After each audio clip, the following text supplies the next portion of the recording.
I am. Hey, Vernon. I have a special... I'm great. How are you? I have a special guest with me doing the interview with me who's one of my favorite people of all time. His name is Jesse Hughes, and he's a musician. He has the band Eagles of Death Metal, and I'm here with him. And he's looking forward to talking to you, so here we go. Okay, cool. How you doing, Vernon? All right, how are you? Awesome, man. First of all, I want to say I'm really excited because I'm a huge fan of yours, for real. Wonder shows, I mean, dude, the Snoop Dogg, I mean, I could go on, but I'm really excited about this, and especially because you're one of, I think, the finest minds that we have in the biz as we proceed forward, and of course, Tally. But well, I guess we're here to talk about the show that's got to be one of the most disturbing and yet amazing shows of stop action animation that I've ever seen in my life. How would someone come up with something like that, just out of curiosity? Where does the nugget of inspiration come from with the stop action animation that at times seems as though, I don't know, the right hand of the devil is the one holding the pen? I love it. Yeah, there is something. I'm trying to get something else to hold the pen other than me. But honestly, I don't necessarily see the show as disturbing as everybody else does. Like, Awesome. I see a lot of different things, but like the darkness and everything feels like a flavor to me. But then everyone just like looks at me like, yeah, wants to talk to me about the devil. but I think that it's just because there's something. I'm hoping it's because where it's going, and you know it could get dark at any second, and so the fact that it can makes you scared even when it's not, or something. But, no, I agree with when I said right hand of the devil, I was quoting because I find truth and the reality of what's going on in our hearts to be far more disturbing. I suppose that's why it's called the Shivering Truth. Yeah. I mean, my main inspiration is probably actually stop motion animation itself. The actual format, Right. It's so cool, it's so interesting what it does to my brain, and what all the latent potential inside just that format of animation is so inspiring. All these things I want to see it do, all these things that it can do, inspires in me these particular stories told in a particular way, because stop motion animation, especially the way we do it, it's all handcrafted stuff that all these people, these craftsmen, these incredibly talented people will hand sculpt these figures and hand make these wigs and these clothes and do all this stuff and hand move them frame by frame and create this crazy illusion that does this thing to your brain that you don't consciously know all this labor has gone into it, but because it's invisible, but there's this kind of ongoing, unfolding, unfurling magic trick that suggests all this invisible manpower behind it or something. That it's just the magic of that inspires the particular tone of this particular show. I think, in a way, it feels like there's just all this potential in that format, and I just keep wanting to feed that beast and see if I can break it and make it explode. That description right there was inspiring. I actually have to tell you, I'm listening to you say this, and I also completely relate. What is required of you to create something like stop action animation? It has an operating paradigm, and in that is revealed something. The process of what's required is a challenge. Is that kind of what I'm hearing? Yeah. Even though, I'm speaking mostly about the inspiration of, coming up with ideas. Just for the animation itself, right? Crafted. Yeah, for awesome. The show. But, in terms of the practical, tangible, skills that it takes, the practical, tangible, actual crafting and making and animating, I don't have any of those skills. Right. I just set up. I just sort of write these scripts, dream up these things I want to do, cast it, and record it with all these people, all these very talented people I love, and cut it together and then make an animatic carefully to sort of, because when you do stop motion, you have to sort of you have to picture lock the whole thing. You have to pre-visualize the entire thing, exactly how it's going to go, and then me and Cat Solen, my co-director, do that together, and then Cat leads this team of people in Portland who manifest it into reality with their like crazy skills, and then they send it to me and my team in New York, and we do crazy effects and add a whole other layer to it. That's amazing. I mean, you make records too, and music albums, and that's a very similar process. A lot of times in our records, I may want some fabulous horn section, but I don't have the skills required to play horns, and I'll have to bring someone in who's got that skill set, and then the grand vision comes to life.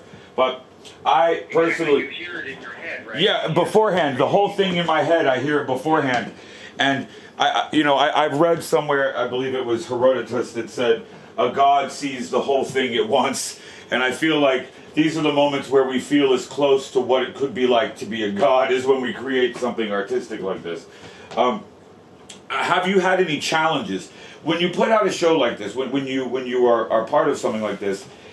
I'm not going to use the word controversy because I wouldn't agree with that, but I would say when anything that makes a person think can have challenges in it. Sometimes people don't like to be confronted with thoughts, especially things that might harken to something that we're feeling in our heart.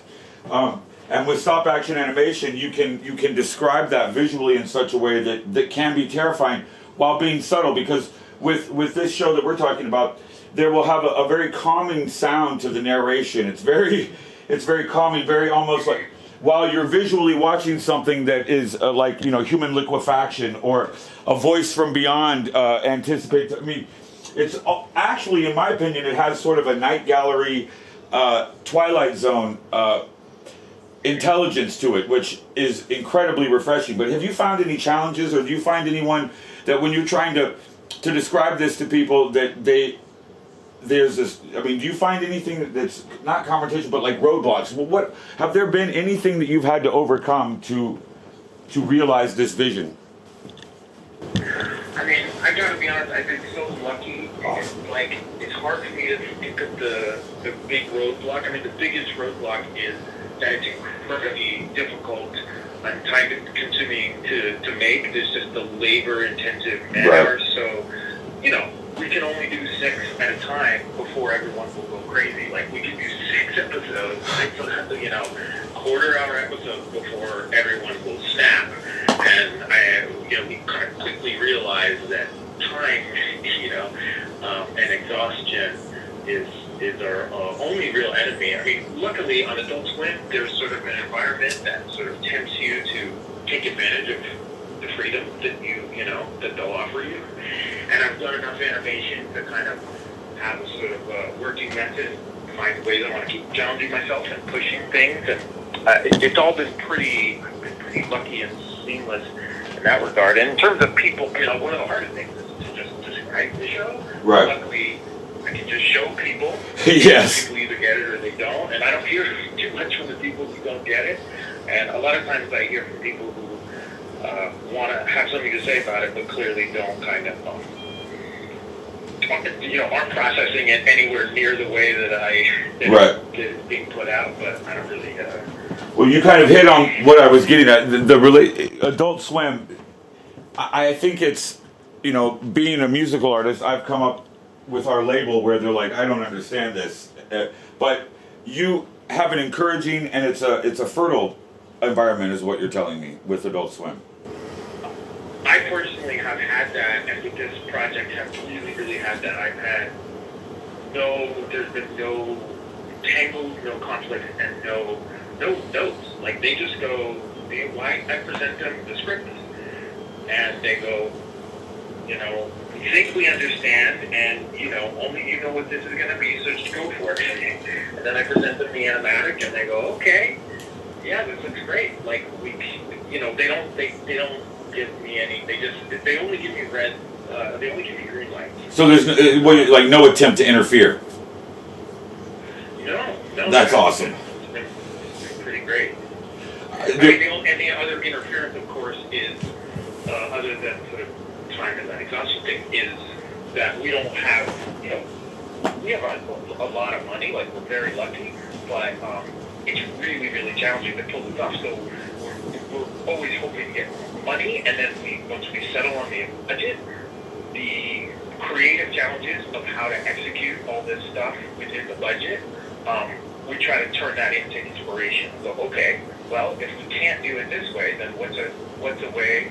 If we had all the money in the world, we could have done it this way. But if we don't, we have to come up with an idea. And the rule is the compromise has to be better than the way that we would have done it if we had the money. Right. And that challenge ends up being an inspiration and ends up being fun.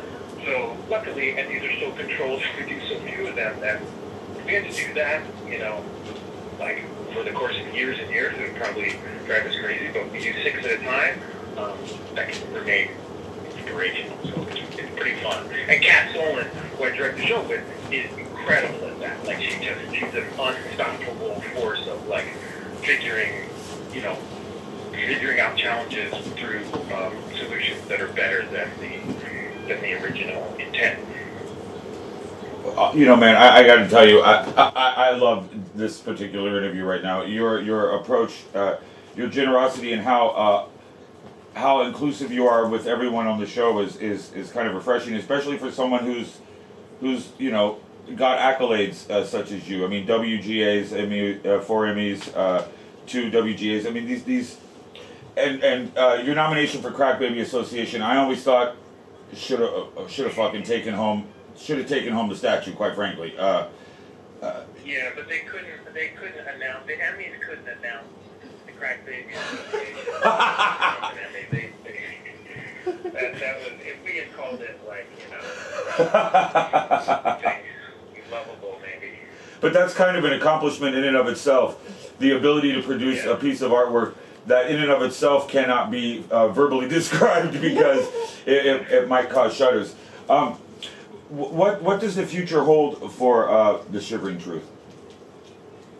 And can I ask you, when you saw your first completed episode, did you feel like this is what I saw? This is what I saw in my head. This is as close as I think it was. Was there a feeling like that, or was it like this is awesome, but it's not what I saw? Was there anything like that going on? I mean, almost completely. In some ways, some parts of it was even better than I saw, than I had envisioned. And in some ways, we had to sort of work to figure out how to get it up to what I was imagining. So, and then with the way that I work on an episode, it's so gradual that you're constantly coming to, there's not one moment usually where you have to recalibrate your expectation. It's usually just a daily, small, frame-by-frame recalibration, and hopefully you're adjusting to those things so that you're constantly lifting it up towards what your expectation is, or changing your expectation to run with what's actually happening, how it's going down, how it's unfolding. And I think, from the beginning, I've always been really pleased with it, but we definitely have made improvements along the way. That's excellent. I wanted to ask you about 3 particular prayer jacking. Hello?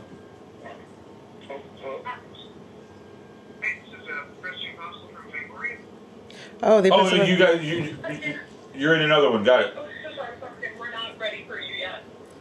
Oh, all right.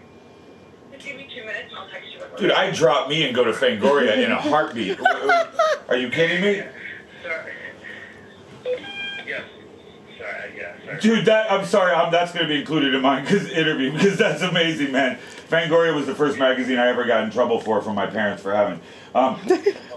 Prayer jacking, What's Inside That Counts, and Peekaboo Prodigy are probably my 3 favorite aspects of it. Prayer jacking, where does the inspiration come for something like that? Oh, jeez. Because, dude, watching this with my best friend Joshua Hami and I, we experience a lot of anime. We endeavor to experience the arts together as friends, and this is a show that we've watched together. And just the phrase prayer jacking, I couldn't stop saying it. I was like, what the F, I gotta know, man. Where it came from, I mean, I just try to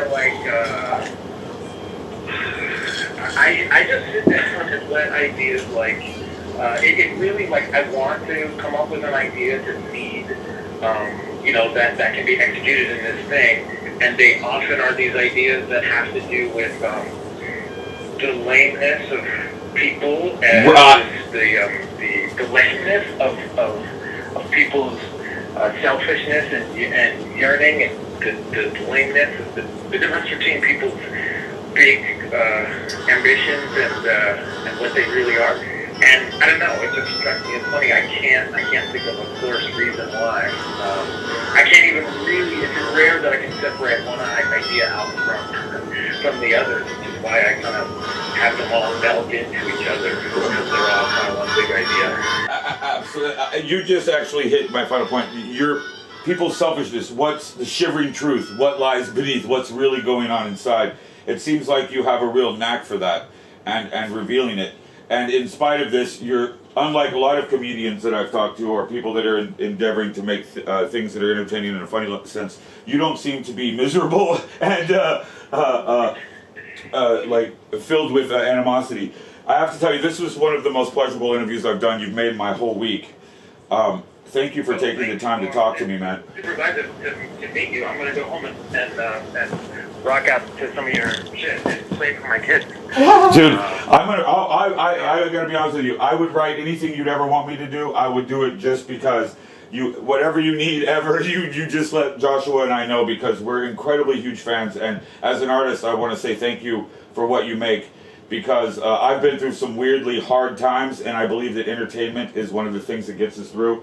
And something that I went through in France, man, I will tell you right now, the comedy that you've directly been a part of helped walk me out of that darkness. So, however dark what you do seems like, it's a tremendous light. So I want to say thank you. I could send your contact info to Jenna to give him. And I'm going to send you all my contact info through whoever, so that I know that I'll be able to go, that motherfucker's got my number. Just that it'll be a fun thing for me. So thank you, brother. Great, man. I look forward to it. Yeah, reach out. Take care, man. You too, man.